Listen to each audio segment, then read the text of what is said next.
Hi friends, welcome back to study classes. तो एक बार फिर से आपका स्वागत है जी जून 2025 पीवाईक्यू पेपर डिस्कशन पे। और आज का जो हमारा टॉपिक है that is business management and organisation behaviour, commerce management, दोनों के सवाल डिस्कस होंगे। स्टार्ट करने से पहले एक छोटी सी रिक्वेस्ट है कि वीडियो को लाइक कर दीजिए, इससे थोड़ा सा मोटिवेशन हमें भी मिल जाता है। आइए फटाफट से अपने डिस्कशन को स्टार्ट करते हैं। एंड प्यारे दोस्तों, अगर आप तैयारी कर रहे हैं जी अपकमिंग यूजीसी नेट दिसंबर 25 और जून 26 कॉमर्स और मैनेजमेंट एग्जामिनेशन के लिए, तो एवर स्टडी क्लासेस के जो कोर्सेज हैं वो ऑलरेडी आ चुके हैं जी। इन कोर्सेज का डेमो और प्रीव्यू आप हमारी ऐप और वेबसाइट पे चेकआउट कर सकते हैं। चलिए, now coming to the next question, arrange the following human needs as per the Maslow's hierarchy of needs. तो मैस्लो की जो नीड्स हायरार्की है प्यारे दोस्तों, उसके अंदर 5 नीड्स की बात करी हुई है और आपको उनको ऑर्डर में अरेंज करना है। तो बताना है जी सबसे पहले कौन सी नीड आएगी हमारे पास। तो सबसे पहले आपकी आती है जी रोटी कपड़ा मकान वाली, जिसे बोला जाता है आपकी फिजियोलॉजिकल नीड्स। इसके बाद आपकी आती है सुरक्षा वाली, सिक्योरिटी सेफ्टी वाली नीड्स। इसके बाद आती हैं आपकी सोशल नीड्स, और फिर आती हैं आपकी एस्टीम नीड्स, जिसमें आपका सेल्फ रिस्पेक्ट, रिकॉग्निशन और स्टेटस आ जाता है। और फिर आती है सेल्फ एक्चुअलाइजेशन नीड, जिसमें आपका फोकस होता है कि आप अपना फुल पोटेंशियल अचीव कर सकें। और अगर हम इसको करेक्ट ऑर्डर में अरेंज करने की कोशिश करेंगे तो करेक्ट आंसर हमारे पास ऑप्शन नंबर 1 यहां पे बनेगा। चलिए, तो यहाँ पे हमारे पास सवाल है मैच द फॉलोइंग का। लिस्ट 1 और लिस्ट 2 आपको यहाँ पे दे रखी है। सबसे पहले लिस्ट में आपको देखने को मिल रहा है जी परसेप्शन। तो परसेप्शन बेसिकली है आपका एक नजरिया कि किसी चीज के प्रति आप किस तरीके से सोच रहे हैं, किस तरीके से उसे परसीव कर रहे हैं, देख रहे हैं। तो ये बेसिकली एक प्रोसेस है जिसके अंदर लोग जो हैं अपने आसपास की चीजों के प्रति एक इमेज बनाते हैं। People select, organise and interpret information to form a meaningful picture of the world. ये आपका परसेप्शन है। इसके बाद अगर लर्निंग की बात करें तो लर्निंग को आप किससे मैच कर सकते हैं। देखो, लर्निंग को यहाँ पे अगर हम मैच करना चाहें तो अगर आप ऑप्शंस को एक बार अच्छे से देखेंगे तो यहाँ पे ये जो लर्निंग है हमारे पास मैच होना चाहिए 3 से। और अगर आप ए को 4 से मैच कर चुके हैं तो आप देखेंगे कि ऑप्शन नंबर 3 में ए अगर 4 से मैच हो रहा है तो फिर आपका बी 3 से मैच होगा, सी 1 से और डी 2 से। तो लर्निंग को अगर हम 3 से मैच करते हैं, change in the individuals behaviour arising from experience, तो आप अपने एक्सपीरियंस से सीखते हैं, लर्न करते हैं और आपके बिहेवियर में बदलाव आता है। इसके बाद बिलीफ की अगर हम बात करें तो बिलीफ तो आपके विचार हैं, आपका थॉट प्रोसेस है, descriptive thought that a person holds about something. और एटीट्यूड आपका बेसिकली किसी भी चीज के प्रति, व्यक्ति के प्रति, आइडिया के प्रति आपका क्या क्या एटीट्यूड है, मतलब आपकी क्या उसके प्रति इवेल्युएशन है, फेवरेबल और unfavourable evaluation, feeling and tendency towards an object और आइडिया, ये आपका एटीट्यूड यहाँ पे बन जाएगा। सो करेक्ट आंसर आपका ऑप्शन नंबर 3 का ही बनेगा। चलिए, तो प्यारे दोस्तों यहाँ पे हमारे पास अब सवाल है जी, metric structure can be made more effective by following which of the guidelines given below. I hope matrix structure के बारे में आप सभी जानते हो। इसके अंदर प्रोजेक्ट ऑर्गेनाइजेशन और आपका फंक्शनल ऑर्गेनाइजेशन का एक कॉम्बिनेशन देखने को मिलता है। Collective learning, coordination and integration of skills for obtaining streams of technology, define the objectives of the project or task, clarify rules, authority and responsibility of managers and team members, ensure the influence is based on knowledge, information rather than on rank, balance the power of functional and project managers। Options की तरफ नजर दौड़ाओगे तो आपको पता लगेगा कि आपको इन पांचों में से कोई 4 चूज करना है, एक को गलत करना पड़ेगा, तभी आप अपने आंसर की तरफ पहुंच सकते हो। अब यहाँ पे पॉइंट नंबर ई तो मेरे हिसाब से आपको पता लग गया होगा कि ये तो पक्का पक्का है, क्योंकि फंक्शनल और प्रोजेक्ट दो तरीके के मैनेजर्स होते हैं, इनकी पावर को बैलेंस करके रखेंगे तो आपका इफेक्टिव हो सकता है। तो ई तो आना ही चाहिए। अगर ई आना चाहिए तो 1 को काट सकते हैं यहां से, अभी 2, 3 और 4 में से अपने को चूज करना है। अगर ई आ रहा है तो ई के साथ इन सभी में देखो बी तो आ ही रहा है, बी ने तो आना ही आना है अगर यहाँ पे ई आ रहा है। चलो जी, बी भी आ गया, define the objectives of project और टास्क। अब ए, सी और डी में से किसी एक को हटाना पड़ेगा तभी आंसर तक पहुंच पाएंगे।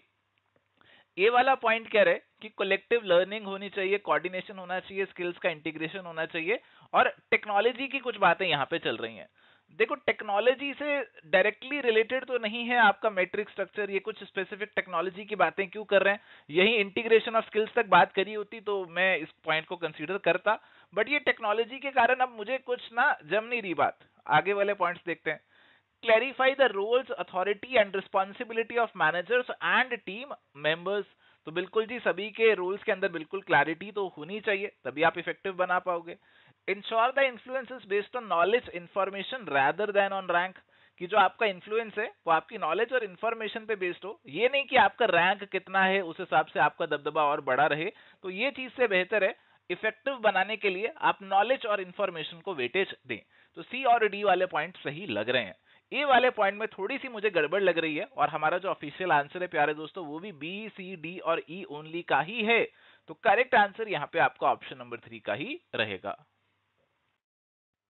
चलिए, तो यहाँ पे हमारे पास अब सवाल है, जनरल स्टेटमेंट्स डेट गाइड और channelise thinking in decision making are policies, goals, strategy और रूल्स। देखो, जनरल स्टेटमेंट्स हैं जो आपकी डिसीजन मेकिंग को गाइड कर रही हैं, आप उनको यहाँ पे क्या बोलेंगे, आप उनको यहाँ पे पॉलिसीज बोलेंगे। देखो, जो गोल्स होते हैं यूजुअली आपके टारगेट्स होते हैं, और गोल्स आपके स्पेसिफिक भी हो सकते हैं। और स्ट्रेटेजी की हम बात करें तो स्ट्रेटेजी तो आपको एक कॉम्पिटिटिव पोजीशन में लाने के लिए जो आप प्लान वगैरह बना रहे हैं वो हो जाएगी। रूल्स भी कहीं ना कहीं आपके स्पेसिफिक रहते हैं कि क्या कर सकते हैं क्या नहीं कर सकते। तो करेक्ट आंसर आपका ऑप्शन नंबर 1 ही यहाँ पे बनेगा। चलिए, तो अब यहाँ पे हमारे पास सवाल है, एडवांटेजेस ऑफ डिसेंट्रलाइजेशन आर। तो डिसेंट्रलाइजेशन के क्या एडवांटेजेस हैं वो आपसे पूछे जा रहे हैं। नो डुप्लीकेशन ऑफ एफर्ट्स और रिसोर्सेज। अब देखो, डिसेंट्रलाइजेशन के अंदर क्या होगा कि आपने जो अपना सारा पावर है अपने पास नहीं रखा हुआ, अलग अलग लेवल्स पे डिस्ट्रीब्यूट किया हुआ है। तो यहाँ पे आपने अलग अलग लेवल्स पे लोगों को अलग अलग पावर्स दे रखे हैं। डिसेंट्रलाइजेशन आपने जो किया हुआ है, हो सकता है उससे आपका एक काम एक से ज्यादा बार भी हो रहा हो। अगर एक ही पर्सन सारा काम कर लेगा तो आपके जो एफर्ट्स हैं डुप्लीकेट नहीं होंगे, आपके जो रिसोर्सेज है उनका वेस्टेज नहीं होगा। बट जैसे जैसे आप काम को अलग अलग लोगों में बांटते हैं, अलग अलग लोग एक काम को करते हैं, तो सभी को एफर्ट लगाना पड़ता है जी, और रिसोर्सेज भी हो सकता है इसमें ज्यादा लग जाए। तो एडवांटेज ऑफ डिसेंट्रलाइजेशन में लाना इसको थोड़ा सा मुश्किल लग रहा है, तो इसे छोड़ के आगे बढ़ते हैं। Reduces problem of communication and red tape. देखो जी, जब आप डिसेंट्रलाइजेशन कर देते हैं तो उस केस में आपकी जो पावर है ऑर्गेनाइजेशन में अलग अलग लेवल पे डिस्ट्रीब्यूट हो जाती है। एक पर्सन के पास सारी पावर नहीं है, तो एक पर्सन के पास सारी पावर हो तो गलत इस्तेमाल और रेड टेपिज्म ये सब चीजें देखने को मिल सकती हैं। तो इससे कहीं ना कहीं ये वाली प्रॉब्लम आपकी दूर हो सकती है। Strong central leadership develops which may be required in crisis. अब डिसेंट्रलाइजेशन के अंदर तो स्ट्रॉन्ग सेंट्रल लीडरशिप कैसे डेवलप होगी, क्योंकि आपकी तो लीडरशिप यहाँ पे डिस्ट्रीब्यूटेड है। सेंट्रलाइजेशन के अंदर होगी स्ट्रॉन्ग लीडरशिप टू डेवलप, तो ये तो पक्का ही गलत है। Coordination of the activities of subordinates are better achieved. आपके बहुत सारे सबऑर्डिनेट्स होंगे, सबको पावर भी मिली हुई है, अलग अलग तरीके से काम कर रहे होंगे, तो उसका कोऑर्डिनेशन करना शायद मुश्किल हो सकता है। एडवांटेज में आएगा या नहीं तो ये मुश्किल लग रहा है अभी तो। Ensures the development of employees. अब देखो, सभी एम्प्लॉइज को आपने काम करने का, डिसीजन लेने का मौका दिया, अथॉरिटी वगैरह उनको मिली हुई है, तो उससे उनकी डेवलपमेंट तो जरूर होगी। तो ई वाला तो एडवांटेज बनेगा। तो अगर हम यहाँ पे देखें तो यार सी वाला तो पक्का से हमने काट ही दिया है, और इसके अलावा कोऑर्डिनेशन में भी हमें लग रहा है कि दिक्कत ही होने वाली है। और यहाँ पे ई वाला तो पक्का से आने वाला ही है, और ई के साथ साथ बी और ए में से अगर मेरे को चूज करना है तो मेरे ख्याल से बी ज्यादा बेटर है, कि ये वाली प्रॉब्लम आपके यहाँ पे कम हो सकती है। तो करेक्ट आंसर ऑप्शन नंबर 2 का यहाँ पे बनेगा। चलिए, तो प्यारे दोस्तों अभी यहाँ पे हमारे पास सवाल है, which of the followings imply flat organisation. अब फ्लैट ऑर्गेनाइजेशन क्या होता है पहले तो ये पता होने चाहिए। आपके सामने स्क्रीन पे दो ऑर्गेनाइजेशन आ रहे हैं, कौन सा फ्लैट है ये आप बताइए सोचकर। तो प्यारे दोस्तों, ये वाला हमारे पास जो है ना ये फ्लैट है, ये वाला हमारे पास थोड़ा सा टॉल है, हायरार्किकल स्ट्रक्चर भी आप इसे बोल सकते हैं। तो अब इस स्ट्रक्चर को ध्यान में रखते हुए सवालों को आंसर आपको करना है। हाई लेवल ऑफ डिसेंट्रलाइजेशन की बात यहाँ पे करी जा रही है। अब देखो जी, यहाँ पे सारी पावर एक पर्सन के पास सेंट्रलाइज तो नहीं है, आपने अलग अलग लेवल पे डिसेंट्रलाइजेशन तो यहाँ पे डेफिनेटली किया होगा, नीचे वाले एम्प्लॉइज को डेफिनेटली पावर अथॉरिटी दिया होगा। फिलहाल श्योर नहीं है अगर आप 100%, तो इसे छोड़ के आगे बढ़ जाइए। Narrow span of control. अब देखो, एक पर्सन हमारे कितने सारे लोगों को कंट्रोल कर रहा है, बट यहाँ पे दूसरे को अगर आप देखेंगे तो इसमें तो केवल एक पर्सन दो या कुछ कम लोगों को ही कंट्रोल कर रहा है। तो नैरो स्पैन ऑफ कंट्रोल तो नहीं है, नैरो मतलब छोटा, छोटा तो नहीं है, बहुत सारे लोगों को कंट्रोल कर रहा है, तो ये तो वाइड होगा, इस वाले को तो आप काट दीजिए। इम्पर्सनैलिटी। तो इम्पर्सनैलिटी की बात चल रही है कि आप पर्सनल टच नहीं है, इम्पर्सनल है आपका, यानी कि रूल्स रेगुलेशंस, ब्यूरोक्रेसी, ये सब चीजें इम्पर्सनल हो जाती हैं। और ये वाली चीजें इम्पर्सनैलिटी वाली ना कहीं आपको टॉल और हायरार्किकल स्ट्रक्चर में देखने को मिलती हैं, फ्लैट में तो सारे लोग एक दूसरे के साथ जुड़कर काम कर रहे होते हैं, तो यहाँ पे थोड़ा सा पर्सनल टच देखने को मिल जाता है। तो इम्पर्सनैलिटी को यहाँ पे हम काट सकते हैं, एक्सक्लूड कर सकते हैं जी। इसके बाद लेस एक्सटेंडेड कम्युनिकेशन लाइन, आपके कम्युनिकेशन लाइंस बड़े नहीं है, छोटे हैं, लेस एक्सटेंडेड है, तो ये वाली बात तो बिल्कुल सच्ची है। Distance from top to bottom, distance from top to bottom तो यहाँ है ही नहीं, शुरू होते ही खत्म हो जाता है, कोई डिस्टेंस नहीं है, आप इसको भी काट सकते हैं। तो अगर आप आंसर के पास बढ़ेंगे तो अगर आप कह रहे हैं कि पॉइंट नंबर डी पक्का से आएगा, उसके साथ में जनाब ए भी आएगा, क्योंकि आपको कोई डी तो दिखेगा नहीं, A and D only option number 4 में आ रहा है, तो ऑप्शन नंबर 4 आपका यहाँ पे करेक्ट आंसर बन जाएगा। चलिए, तो यहाँ पे हमारे पास सवाल है maths list 1 with list 2। List 1 में हमारे पास सबसे पहले ट्रेट थ्योरी ऑफ लीडरशिप। तो ट्रेट थ्योरी ऑफ लीडरशिप की अगर हम बात करें तो ये थ्योरी कहती है कि आपके जो ट्रेड्स हैं, कुछ पर्सनल क्वालिटीज हैं, कैरेक्टरिस्टिक्स हैं, वो आपको लीडर बना देती हैं, और ये चीज आपको पॉइंट नंबर 4 में यहाँ पे देखने को मिल रही है। बिहेवियरल थ्योरी ऑफ लीडरशिप ये कहती है कि जो लीडर का बिहेवियर है वो यहाँ पे उसे लीडर बना देता है, तो ये आपका मैच हो रहा है पॉइंट नंबर 3 से। Specific behaviour differentiates leader from non leader. A और ए को 4 से, बी को 3 से मैच किया, इसी से आप ऑप्शन नंबर 2 पे तो पहुंच जाते ही हैं। बाकी आपका सी है कॉग्निटिव रिसोर्स थ्योरी और डी है सिचुएशनल लीडरशिप थ्योरी। तो देखो, आपने कॉग्निटिव रिसोर्स थ्योरी के बारे में नहीं भी पढ़ा हुआ, तब भी आपकी मैचिंग तो यहाँ पे हो ही रही है। ये आपका मैच होगा, सी जो है आपका मैच होगा सेकंड से, कि अगर आपका कोई स्ट्रेस अराइज हो चुका है तो वो यहाँ पे लीडर के इन्फ्लुएंस को रिड्यूस कर सकता है। और सिचुएशनल लीडरशिप थ्योरी बात करता है सिचुएशन की, कि यहाँ पे हमें फॉलोअर्स को भी देखना पड़ेगा, सिचुएशन के अकॉर्डिंग अपना जो लीडरशिप स्टाइल है उसको अडेप्ट करना पड़ेगा। तो ये कहीं ना कहीं लीडर की जो फॉलोअर है उनकी रेडीनेस जो है उसको भी फोकस करता है, उसको भी देखता है। तो मैचिंग हमारी वैसी ऑप्शन नंबर 2 की बन चुकी है, सो ऑप्शन नंबर 2 हमारा आंसर यहाँ पे बनेगा। चलिए, तो सवाल है जी यहाँ पर maths list 1 with list 2। List 1 में कुछ थ्योरीज हैं और लिस्ट 2 में उनके प्रोपाउंडर हैं। तो सबसे पहले नीड हायरार्की थ्योरी, ये तो आप सभी जानते हैं, अब्राहम मैस्लो ने दी थी। थ्योरी एक्स थ्योरी वाई हमें मैकग्रेगर ने दी थी। टू फैक्टर थ्योरी जो है वो हमें फ्रेडरिक हर्सबर्ग ने दी थी। एक्सपेक्टेंसी थ्योरी विक्टर व्रूम ने दी थी। सीधे सीधे मैचिंग हो गई यहाँ पर। तो करेक्ट आंसर यहाँ पे आपका ऑप्शन नंबर 1 का बन जाएगा। चलिए, तो यहाँ पे हमारे पास सवाल है मैथ्स द फॉलोइंग का। लिस्ट 1 और लिस्ट 2 आपको दे रखे हैं। लिस्ट 1 में आपके कुछ टर्म्स हैं, और अगर आप इन टर्म्स को देखेंगे तो ये टर्म्स बेसिकली आपकी कॉर्पोरेट गवर्नेंस से जुड़े हुए टर्म्स हैं। कॉर्पोरेट गवर्नेंस कैसा होना चाहिए उससे जुड़े हुए टर्म्स हैं। सबसे पहले बात हो रही है ट्रांसपेरेंसी की। तो ट्रांसपेरेंसी का मतलब है कुछ छुपाना नहीं है, clear and accurate disclosure of material facts आप इसे बोल सकते हैं। तो ये आपका 2 से मैच हो सकता है जी। इसके बाद है अकाउंटेबिलिटी। अकाउंटेबिलिटी का मतलब है कि जो आप काम कर रहे हैं उसके लिए you are answerable. Answerability for decisions and action, इससे आप मैच कर सकते हैं। तो A2 और B3 को मैच कर लिया, ऑप्शन नंबर 1 की तरफ आप बढ़ रहे हैं। इसके अलावा हमारे पास रिस्पॉन्सिबिलिटी आया। रिस्पॉन्सिबिलिटी का मतलब है you should behave in a responsible manner, आपका कंडक्ट एथिकल हो, लॉ के कंप्लायंस में हो। और फेयरनेस हमारे पास बचा। अब फेयरनेस का मतलब यहाँ पे हम लगा सकते हैं पॉइंट नंबर 1 से, which is protection of the stakeholder interest, कि जो भी हमारे ऑर्गेनाइजेशन से जुड़े हुए स्टेक होल्डर्स हैं सबके साथ आप फेयर तरीके से ट्रीटमेंट करें, किसी के इंटरेस्ट को नुकसान नहीं पहुंचाना है। तो करेक्ट मैचिंग हमारी यहाँ पे ऑप्शन नंबर 1 वाली बनेगी। Arrange the steps of group development in proper sequence. बहुत ही आसान सवाल है। ग्रुप डेवलपमेंट का जो सीक्वेंस है ये हमें ब्रूस टकमैन ने बताया जी। इसमें सबसे पहले उन्होंने हमें क्या बताया, इसमें सबसे पहले आपका ग्रुप क्या होता है, फॉर्म होता है। फिर उसके बाद कुछ लड़ाई झगड़े होते हैं, स्टॉर्मिंग होती है। फिर आपके ग्रुप के नॉर्म्स बन जाते हैं, उसके अकॉर्डिंग आप परफॉर्म करते हैं, और फाइनली आपका ग्रुप एडजर्न हो जाता है, बंद हो जाता है। तो DCBAE ये हमें देखने को मिल रहा है ऑप्शन नंबर 4 में। So that is going to be the correct answer. Which of the following are the new organisation structure. तो नए ऑर्गेनाइजेशन स्ट्रक्चर की हम बात करें तो ये कुछ नए जमाने के स्ट्रक्चर हैं जो हमें आजकल देखने को मिल जाते हैं। तो पुराने स्ट्रक्चर जो हैं अब आपके थोड़े से आउटडेटेड हो रहे हैं। अब ऑर्गेनाइजेशंस जो हैं डिजिटल हो रही हैं, ऑनलाइन काम हो रहा है, तो कुछ नए स्ट्रक्चर्स हमें इवॉल्व होते हुए दिख रहे हैं। तो कौन से नए वाले हैं वो आपको बताने हैं जी। Team structure, virtual structure, boundary less structure, matrix structure और सिंपल स्ट्रक्चर। देखो, वर्चुअल स्ट्रक्चर आजकल हमें देखने को मिलता है क्योंकि वर्चुअली काम हो रहा है जी आज की डेट में। बाउंड्री लेस स्ट्रक्चर है कि आपकी जो बाउंड्रीज हैं वो कहीं ना कहीं खत्म होती जा रही हैं। जो ट्रेडिशनल हमारी बाउंड्रीज होती थी अलग अलग डिपार्टमेंट्स के बीच में, वो कहीं ना कहीं जो है खत्म होती जा रही हैं। तो बी और सी तो पक्का से न्यू में आने चाहिए। और अगर हम आंसर की तरफ बढ़ते हैं तो अगर हमने कहा कि बी और सी आने चाहिए तो भैया 3 और 4 को तो काट दो। अब इनके साथ जोड़ना है किसी को, किसको जोड़ें, डी को जोड़ें या ए को जोड़ें।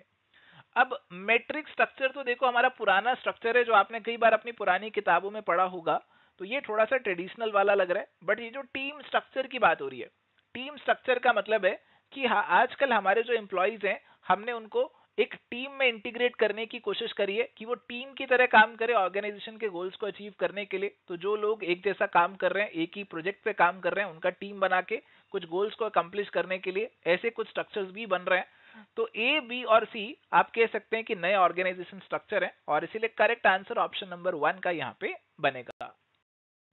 चलिए, तो यहाँ पे सवाल है, which of the following behaviour corresponds to the statement discretionary behavior that contributes to psychological and social environment of the workplace? Individual behaviour, group behaviour, organisational citizenship behaviour या फिर ग्रुप डायनामिक्स। अब ऑर्गेनाइजेशन में रहते हुए देखो आपको जो काम मिला है वो तो आपको काम करना है, बट आपके काम के अलावा कुछ आप ऐसा बिहेवियर शो करते हैं जिससे पता लगता है कि आप ऑर्गेनाइजेशन के साथ कितना ज्यादा जुड़े हुए हैं, आप ऑर्गेनाइजेशन में पॉजिटिवली कंट्रीब्यूट करना चाहते हैं, अपने आप को ऑर्गेनाइजेशन का एक सिटीजन मानते हैं। तो ये सब चीजें ऑर्गेनाइजेशन सिटीजनशिप बिहेवियर के अंदर आ जाती हैं। तो ये वो सब चीजें हैं जो आपके काम में, तो ऐसा जरूरी नहीं है कि आपको अपने जॉब को करते हुए इन चीजों को करना जरूरी है, बट फिर भी आप ये सारे काम करते हैं।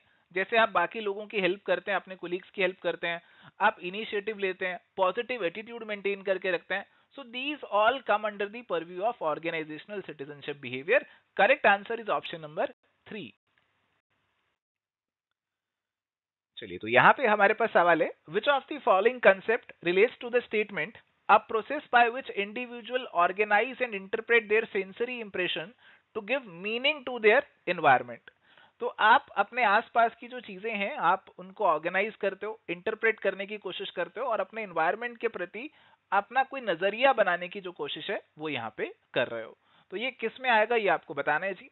एटीट्यूड, एप्टीट्यूड, परसेप्शन और इंट्यूशन।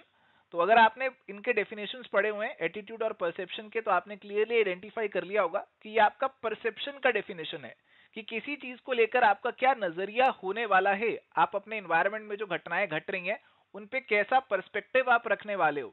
तो that comes under the purview of perception. तो करेक्ट आंसर ऑप्शन नंबर 3 का बनेगा। और अगर एटीट्यूड की बात करते हैं तो एटीट्यूड आपका किसी ना किसी चीज के प्रति होता है कि किसी चीज के प्रति आप किस तरीके से बिहेव करने वाले हैं, किस तरीके से रिस्पॉन्ड करने वाले हैं जी, that is your attitude. Aptitude तो आपका जो आईक्यू वगैरह हो गया वो हो गया। इंट्यूशन तो जैसे हमें इंट्यूशन होती है कि कुछ होने वाला है, तो ये इंट्यूशन हो गई। तो करेक्ट आंसर यहाँ पे तो ऑप्शन नंबर 3 का ही रहेगा। चलिए, सवाल है, which is not the form of discrimination? इसमें से कौन सा डिस्क्रिमिनेशन का तरीका नहीं है?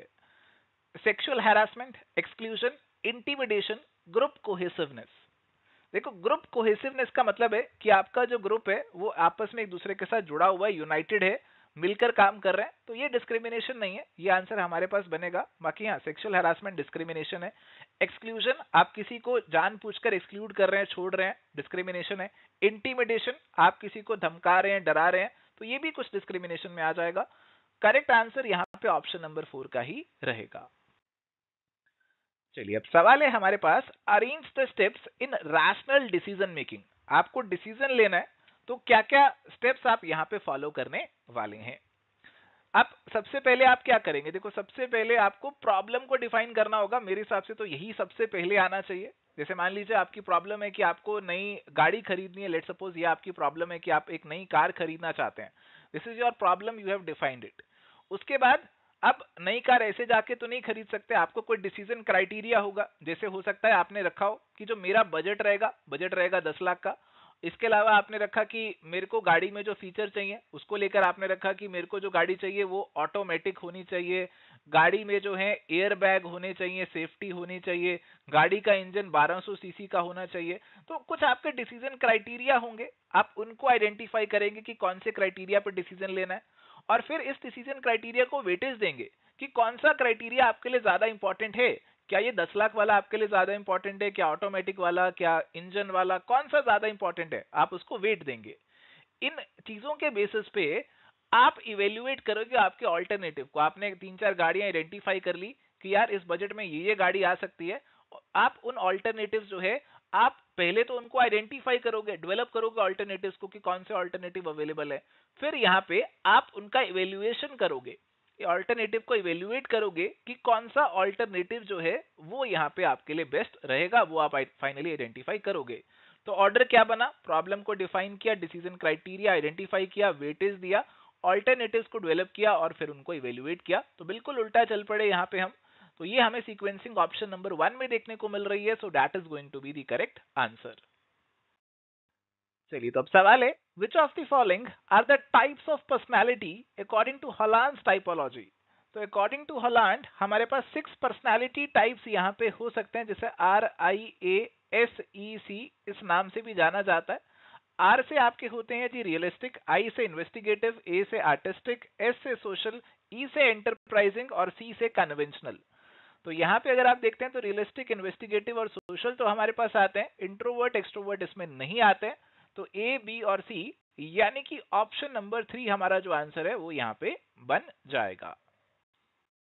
सो थैंक यू प्यारे दोस्तों, ये थी जी आज की हमारी चर्चा यूजीसी नेट 2025 जून एग्जामिनेशन के प्रीवियस ईयर सवालों के ऊपर। उम्मीद करते हैं कि आपको आज के सेशन में बहुत कुछ सीखने को मिला होगा। जाते जाते इस वीडियो को लाइक करना बिल्कुल भी मत भूलिएगा।